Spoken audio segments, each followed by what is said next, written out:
পরিবর্তন এসেছে আমি বলবো না, যে নীতিগুলোর কঠিন ভাবে বাস্তবায়ন করা হচ্ছে, যে কারণেই শোনা যাচ্ছে যে ইভেন দো সিটিজেনশিপও বাতিল হয়ে যেতে পারে যারা ভুল তথ্য দিয়ে নাগরিকত্ব নিয়েছেন। এই বিষয়টি নিয়ে আপনি কি ব্যাখ্যা দিবেন? ওয়েল, সিটিজেনশিপ এটা ডিন্যাচারালাইজেশন প্রসিডিং আনতে হয় কোর্টের মাধ্যমে।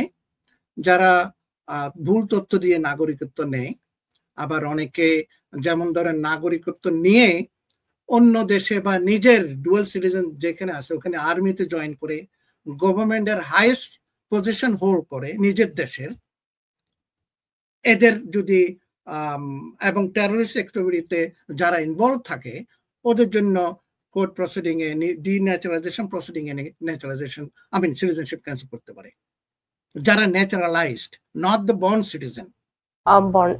সেটি যারা হচ্ছে এই বিষয়টি নিয়ে যেহেতু নাগরিকত্ব এবং গ্রিন কার্ড দুটো বিষয় নিয়ে আমরা আলোচনা করছি, যে দুটো বিষয় কিভাবে হচ্ছে বাতিল হয়ে যেতে পারে, যে আমাদের একটি পাওয়া জিনিস গ্রিন কার্ডটিও বাতিল হয়ে যেতে পারে। আপনি একটি উদাহরণ দিয়েছিলেন, আর কোন কোন কারণে এখন খুব কঠিন ভাবে দেখা হচ্ছে গ্রিন কার্ড বাতিলের ক্ষেত্রে?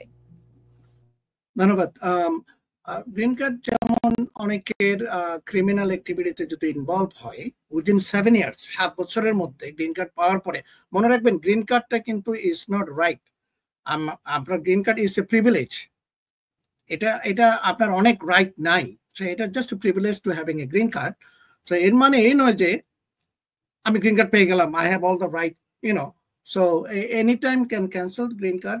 এর মধ্যে ক্রিমিনালে যদি কেউ, এখন তো নতুন অ্যাক্ট আনতেছে, ক্রিমিনালি ইনভলভ যদি হয় ওদের ডিপোর্ট প্রসিডিং আনতে পারে। আরেকটা যেটা বললাম, এই যে মিথ্যা বলে যারা গ্রিন কার্ড পায় ওদের গ্রিন কার্ড ক্যান্সেল করতে পারে। অ্যান্ড থ্রু ফ্রড ম্যারেজ যারা আমরা বলি, অনেকে বোনাফাইড ম্যারেজ না করে অন্যভাবে বিয়ে করে গ্রিন কার্ড পায়, তাদের গ্রিন কার্ড ক্যান্সেল হতে পারে। এবং 7 বছরের মধ্যে যদি হয়, ইজ ভেরি লাইকলি দ্যাট তাদের ডিপোর্ট করবে। যদি 7 বছরের মধ্যে পরে যদি হয়, then we can file a cancellation of removal, এটা বলে আপনার 41A রিমুভাল প্রসিডিং। তো 7 বছর পর্যন্ত যদি অ্যাটলিস্ট আপনি পার করতে পারেন, কোনো এনিমি বা ইনভলভমেন্ট না থাকে ক্রিমিনাল অ্যাক্টিভিটিতে, যদি প্রসিডিং আনে, দেন আমরা কোর্টে গিয়ে এটার জন্য ফাইট করতে পারি আফটার 7 ইয়ার্স। 7 ইয়ার্সে আমাদের বেশ কয়েকজন প্রশ্ন করেছে, সেই প্রশ্নগুলো যাওয়ার আগে আমি গ্রিন কার্ড নিয়ে আরো একটি দুটি প্রশ্ন করতে চাই আপনার কাছে। যে বিষয়টি বলা হচ্ছে যে গ্রিন কার্ড এখন যদি প্রতারণা অভিযোগ প্রমাণিত হয়, তাহলে কি গ্রিন কার্ড যিনি আছেন তাকে কি ডিপোর্ট করে দেওয়ার আশঙ্কা আছে? ডিপোর্ট করবে না, তার বিরুদ্ধে ক্রিমিনাল কোর্টে প্রসিডিং আনবে। They have the due rights. Proceeding এর পরে যদি সিদ্ধান্ত হয় হি উইল বি ডিপোর্টেড। এই ক্ষেত্রে আমাদের একজন দর্শক প্রশ্ন করেছেন, অ্যাসাইলাম বা ফ্যামিলি ভিসায় এসে যারা গ্রিন কার্ড পেয়েছে তারা ছাড়া অন্য গ্রিন কার্ড ধারীদের কাউকে ডিপোর্ট করার কোনো নিউজ কি আছে? মানে কারণ বিভিন্ন ভাবে তথ্য প্রচার করা হচ্ছে বিভিন্ন জায়গায়, যে যারা সিটিজেন তাদেরকেও ডিপোর্ট করে দেওয়া হচ্ছে, যারা গ্রিন কার্ড তাদেরকেও ডিপোর্ট করে দেওয়া হচ্ছে, ঢালাও ভাবে এই ধরনের তথ্য প্রচার করা হচ্ছে। সেই ক্ষেত্রে আপনার মন্তব্যটি কি? ওয়েল, ঢালাও ভাবে ডিপোর্ট করা হচ্ছে না। ডিপোর্টেবল অফেন্স যেটা, যেমন ধরেন ক্রিমিনালি যারা মোর দেন 1 ইয়ার কনভিক্টেড এগ্রিভেটেড ফেলানি বলি আমরা, যারা 1 বছরের সাজা প্রাপ্ত হয় তাদের ডিপোর্ট করতে পারে। কারণ ডিপোর্ট করার জন্য তাদের অবশ্যই ইমিগ্রেশন জাজের কাছে প্রেজেন্ট করতে হবে, রিমুভাল প্রসিডিং আনতে হবে। এই না যে আপনাকে আইসি এসে তুলে নিয়ে গেল, গ্রিন কার্ড আছে ডিপোর্ট করে দিল, দ্যাটস নট ট্রু। এটা জাজের কাছে নিয়ে যাবে, জাজে ক্রিমিনাল প্রসিডিং আপনার রিমুভাল প্রসিডিং করে দেন ডিপোর্ট করবে। আর বেশ কয়েকজন ইনফরমেশন আছে যারা একজন সেক্স অফেন্ডার ছিল, he was convicted for I think few years. তো যখন জেল থেকে রিলিজ হলে তখন ওরা আইস হোল্ডে নিয়ে যায়, আইস এসে ওদের ডিপুটেশন ইয়েতে নিয়ে যায়, এবং নেওয়ার পরে তাদের কোর্টে ডিপুটেশন প্রসিডিং এর জন্য প্রসিডিং নিয়ে আসে ইমিগ্রেশন জাজের কাছে, দেন তাদের ডিপোর্ট করে। এর মানে এনে যে ঢালাও ভাবে গ্রিন কার্ড আছে আপনি অফেন্স করলাম ধরে ডিপোর্ট করে দিল, দ্যাটস নট ট্রু আমার জানা মতে। আমি এক্ষেত্রে সীমান্ত নিয়েও একটু জানতে চাই, কারণ একজন প্রশ্ন করেছেন, আপু আমার ভাই এখন মেক্সিকোতে আছে, যদি একটু বলতেন উনি কি ইউএসএ বর্ডার ক্রস করতে পারবেন কিনা, উনি খুব ভয়ে আছেন, একটু জানাবেন। ধন্যবাদ। এই বিষয়ে আমরা কোনো মন্তব্য করতে পারবো না। বর্ডার ক্রস করাইটাই তো ইলিগাল অ্যাক্টিভিটিস। এই বিষয়ে আমরা কোনো পরামর্শ দিতে পারবো না। বর্ডার ক্রস করে আসার পরে যদি আমাদের হেল্প নিতে চায়, দেন ইউ ক্যান হেল্প। বা বর্ডার ক্রস করে কেমনে আসবে, কেমনে ইয়ে করবে আইসের সাথে, আমরা we cannot advise on anything. This is illegal. Border cross করে আসা তো ইউ ভায়োলেটিং দ্য ল। আর আমরা প্রকাশ্যে এরকম অন ইয়ার এগুলো বলতেও পারি না, কারণ এটি আসলে যেটি আইনসম্মত নয়। উনার সম্পূরক প্রশ্নটি উনি আবার একটু জানতে চেয়েছেন যে আসলে কি করলে ভালো হয়, উনি মেক্সিকোতে 20 দিন ধরে আছেন। বর্তমানে এখন তো বর্ডার ক্রস করে যারা আমাদের কাছে আসতেছে, ওরা অ্যাসাইলামের জন্য অনেকে এখনো ডিটেনশনে অনেক দিন, তাদের রিলিজ করছে না।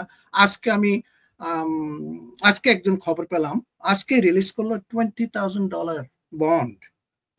আজকে আমার কাছে খবর আসছে ক্যালিফোর্নিয়াতে রিলিজ করছে $20,000 বন্ডস। মেবি ওইটা ট্রাম্পের ফার্স্ট টার্মে $40,000-50,000 পর্যন্ত বন্ড নিয়ে লোকজন ডিটেনশন থেকে আসছে।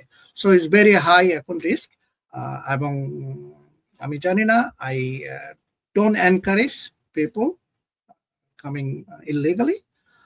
যদি এসে থাকেন অবশ্যই আপনাকে you have to pay the consequences. High bond, এ বিষয়ে আমার কি বলার আছে আপনারা নিজেরাই বুঝতে পারছেন। সীমান্তগুলোর অবস্থা এখন কি অবস্থা? সীমান্ত এখন জিরো টলারেন্স আমাদের। আমরা তো ডেইলি আগে অনেক খবর পেতাম, আসতো আমাদের কাছে অনেক ক্লায়েন্ট রিলিজ হয়ে আসতো। তো রিসেন্টলি ভেরি রেয়ার। আজকে যেটা আসছে রিলিজ হলো, আজকেই বন্ড হলো 20,000। এটা আমি মেবি জানি না কোথায় যায়, বাট এটা আমাদের ইনফরমেশন। এর বাইরে আমি আর I don't have any more information on border.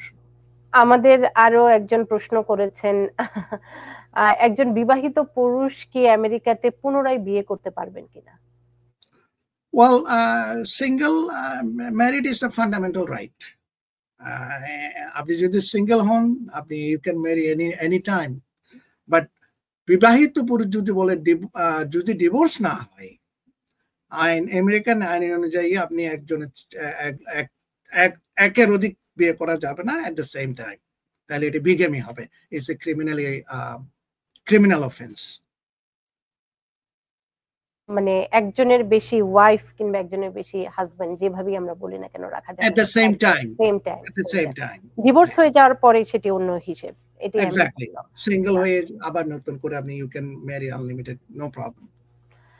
আমরা গ্রিন কার্ড, সীমান্ত এবং একই সাথে সিটিজেনশিপের বিষয়টি নিয়েও আলোচনা করছিলাম। নীতিগতভাবে যেহেতু ট্যাক্স সিজন চলছে, ট্যাক্স রিলেটেড এবং অভিবাসন রিলেটেডই একটি আপনাকে প্রশ্ন করতে চাই। যারা নতুন এসেছেন, এখন পর্যন্ত ওয়ার্ক অথরাইজেশন আসেনি, সোশ্যাল আসেনি, তারা কি ট্যাক্স ফাইল করতে পারবেন কিনা? ওরা তো ট্যাক্স কিসের ভিত্তিতে করবে? ট্যাক্স ফাইল করার জন্য আপনার তো ট্যাক্স আইডি লাগবে, আইডেন্টিফিকেশন, যেটা সোশ্যাল সিকিউরিটি বলি আমরা। সো ওরকম যদি ট্যাক্স আইডি না থাকে আপনি কেমনে করবেন? আবার অনেক সিপিএ আপনি একটা ট্যাক্স আইডেন্টিফিকেশন নাম্বার নিয়ে আপনারা করতে পারেন। তো আমার মনে হয় না, আপনি যদি ওয়েট করেন সোশ্যাল সিকিউরিটির জন্য, সো ওয়েট করে তখন আপনি ফাইল করতে পারেন। যদি ওয়ার্ক পারমিটের জন্য আপনি অ্যাপ্লাই করে থাকেন, ওয়েট করতেছেন সোশ্যাল সিকিউরিটির জন্য, so then wait until then to get the social security. আমার আরেকটি সম্পূরক প্রশ্ন আছে। অনেকেই ভাবছেন যারা অ্যাসাইলাম কেসে আছেন, একটু দ্রুত গতিতে কি কেসগুলো হবে কিনা, কারণ অনেকেই বলছেন যে ট্রাম্প খুব দ্রুত অ্যাসাইলাম কেসগুলোর সমস্যার সমাধান করতে চান। পুরাতন কেসগুলোর কথা বলছি। পুরাতন কেসগুলা আমরা এখনো হিয়ারিং 16, 17, 18 গুলা হচ্ছে। বাট অ্যাফার্মেটিভ অনেকে আমাদের কাছে রিসেন্ট যারা, যেমন জানুয়ারিতে অ্যাফার্মেটিভ অ্যাসাইলাম ফাইল করলো, এখন ইন্টারভিউ ইউএসএস অফিসার 4 মাসের মধ্যে ইন্টারভিউ পেয়ে গেল। তো হচ্ছে এরকম। তো ট্রাম্প ফার্স্ট অ্যাডমিনিস্ট্রেশনে ফার্স্ট টাইম যখন ইলেক্টেড হয় তখনও এই রুলটা ছিল, লাস্ট ইন ফার্স্ট আউট, যারা লাস্ট অ্যাপ্লাই করবে তাড়াতাড়ি ইন্টারভিউ কল করতো। তো এরকম হচ্ছে এখন।